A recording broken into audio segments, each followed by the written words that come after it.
Assalamualaikum warahmatullahi wabarakatuh. Berjumpa lagi di Main Kecibogo Misteri.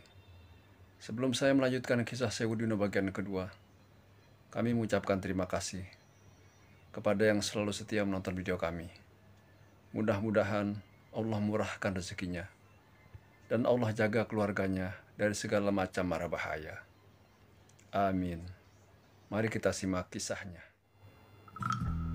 Jam mulai menunjukkan pukul 12 malam. Saat kegelapan hutan mulai menyelimuti mereka. Tidak terbayangkan bahwa mereka akan tinggal di dalam hutan segelap ini. Kiri kanan pepohonan dengan semak belukar. Mobil terus berjalan sampai tiba di sebuah jalan setapak. Perlahan mobil melesat masuk di atas jalan setapak yang ditumbuhi rumputan liar. Mobil terus menerabas memaksa masuk. Sri dan yang lain mulai merasa tidak nyaman dengan ini. "Pak, kita mau kemana? Saya tidak akan dibunuh kan?" tanya Dini. Si sopir hanya tersenyum. Tetap memaksa mobil masuk, menembus sela pepohonan. Seakan mencari jalan di tengah gelap hutan yang dipenuhi kabut di sepanjang jalan. Setelah jauh masuk ke dalam hutan, mobil berhenti di sebuah semak dan pohon yang tidak lagi bisa dilalui mobil. Ada kejadian aneh, di mana ada satu pohon yang tidak terlalu besar, tumbang begitu saja. Si sopir keluar dari mobil, menyingkirkan pohon tumbang itu. Dan dari sana ada jalan setelah melewati jalan yang naik turun. Mereka sampai di sebuah rumah gubuk, terbuat dari kayu yang disusun serampangan. Atapnya tidak terlalu tinggi. Terlihat sangat kumuh, bahkan lebih kumuh dari rumah Sri. Dari sana muncul seorang pria tua yang seperti sudah menunggu mereka semua. Sri dan yang lain turun.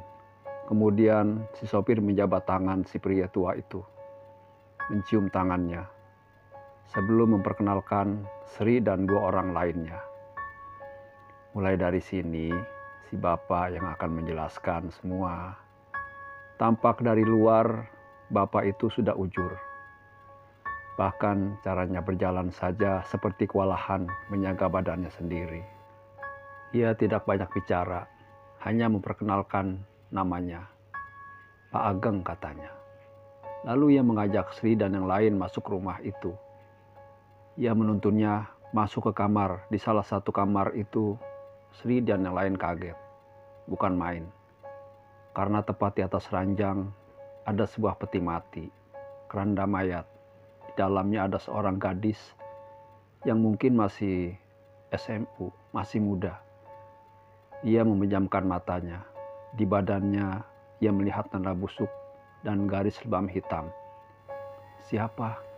"Nama saya Tamin. Saya mengerti.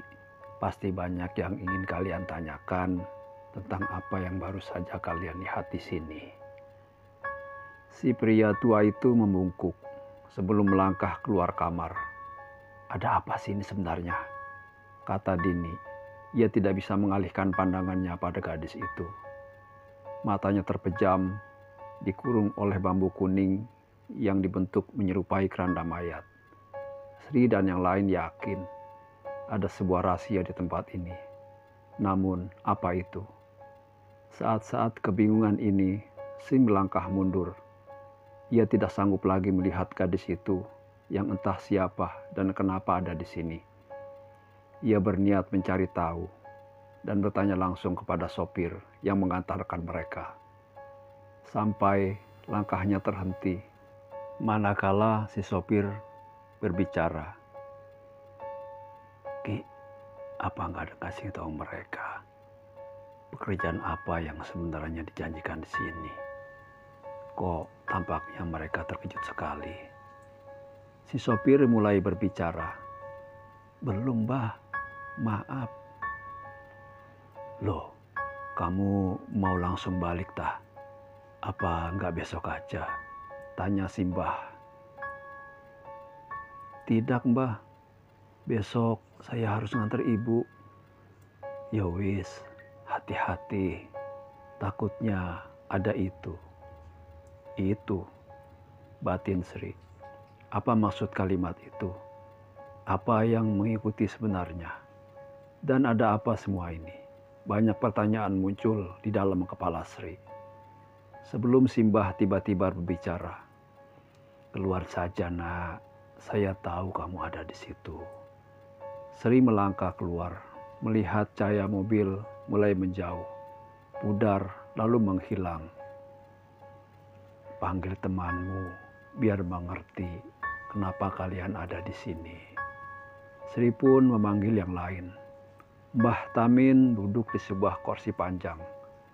Matanya menerawang jauh di atas rumah gubuk. Sementara Sri dan yang lain berdiri, siap dengan penjelasan tentang semua ini. Suasana hutan kian mencekam. Setiap sudut pohon seakan hidup dan mengamati mereka. Sri merasa kecil di tempat ini. Aku masih ingat, anak kecil, cantik, ceria, belum punya dosa. Seperti baru kemarin rasanya. Tapi sekarang, anak kecil itu terbaring sakit, melawan kodrat nyawanya, hanya karena santet dari manusia biadab. Wajah Mbah Tamin menegang. Kosakata kalimatnya seperti penuh amarah, membuat Sri dan yang lain bergidik kerih. Anak kecil itu Dela. Dia yang di kamar. Santet, ucap Sri dan yang lain bersamaan. Wajah Sri dan yang lain semakin menegang. Iya, karena itu dia disembunyikan di sini. Biar bisa bertahan sampai ketemu cara memasang santetnya. Disembunyikan dari siapa, Mbah? Tanya Sri yang semakin tertarik. Seakan semua yang ada di sini membuatnya penasaran. Mbah Tamin menatap Sri. Matanya seakan tidak nyaman dengan pertanyaan itu. Banyak yang tidak kamu ketahui. Lebih baik tidak tahu saja. Suasana menjadi hening sesaat. Mbah Tamin mengambil sebuah kotak, mengambil sejumput daun kering dari dalam kotak itu. Memelintirnya dengan kertas sebelum mengisapnya kuat-kuat. Asap mengepul dari mulutnya. Sekarang waktunya saya memberitahu tugas kalian di sini. Mbah Tamin berdiri. Ia seakan memberi tanda agar Sri dan yang lain mengikutinya. Ia berjalan di samping sisi rumah. Banyak sekali potongan kayu yang disusun. Memang, rumah ini terlihat mengerikan dengan pencahayan yang hanya dari lampu petromak. Selain itu, kegelapan ada di mana-mana. Ia berhenti tepat di belakang rumah. Ada sebuah pagar bambu di mana di dalamnya ada sebuah sumur. Di sana, tempat untuk mandi dan tempat untuk mengambil air untuk kebutuhan hidup selama tinggal di sini. Termasuk untuk memandikan tubuh Dela yang mati, yang terbaring tak bergerak. Hanya Sri yang berinisiatif bertanya, terutama ketika soal memandikan itu. Entah apa dan kenapa, Sri seakan tahu cara memandikannya pasti tidak sama seperti cara memandikan orang biasa. Hal itu membuat Mbah Tamin tersenyum, seakan mempersingkat penjelasan beliau tentang ini semua. Iya, cara memandikannya memang berbeda.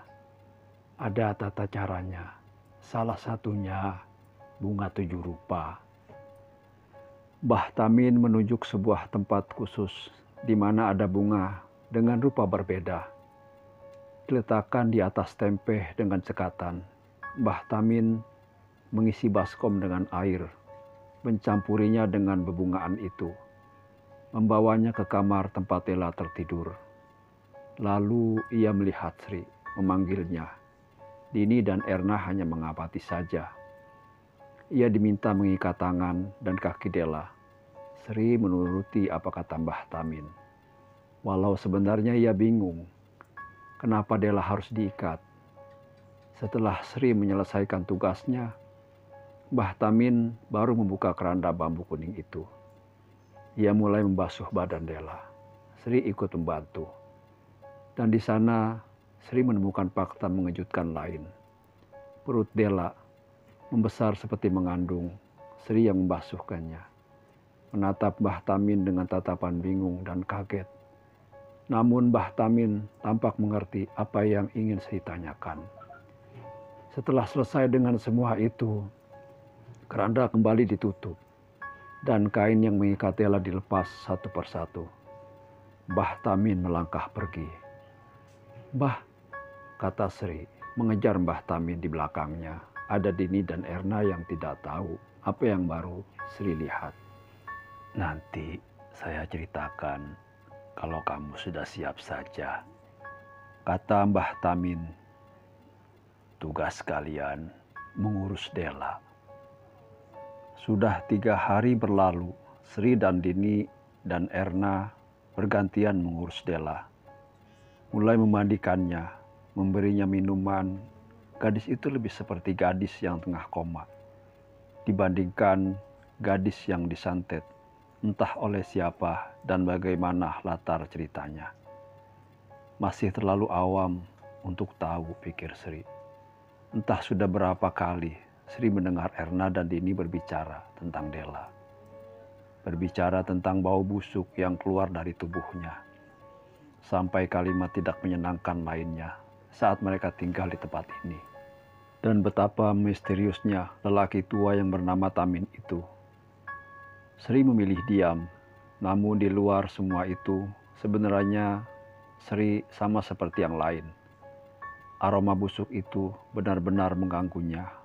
Selain itu, hidup di sini sangat berat. Tidak ada orang lain. Kiri kanan hanya pepohonan. Seakan mereka tinggal di dunia yang berbeda. Masih bersambung ya.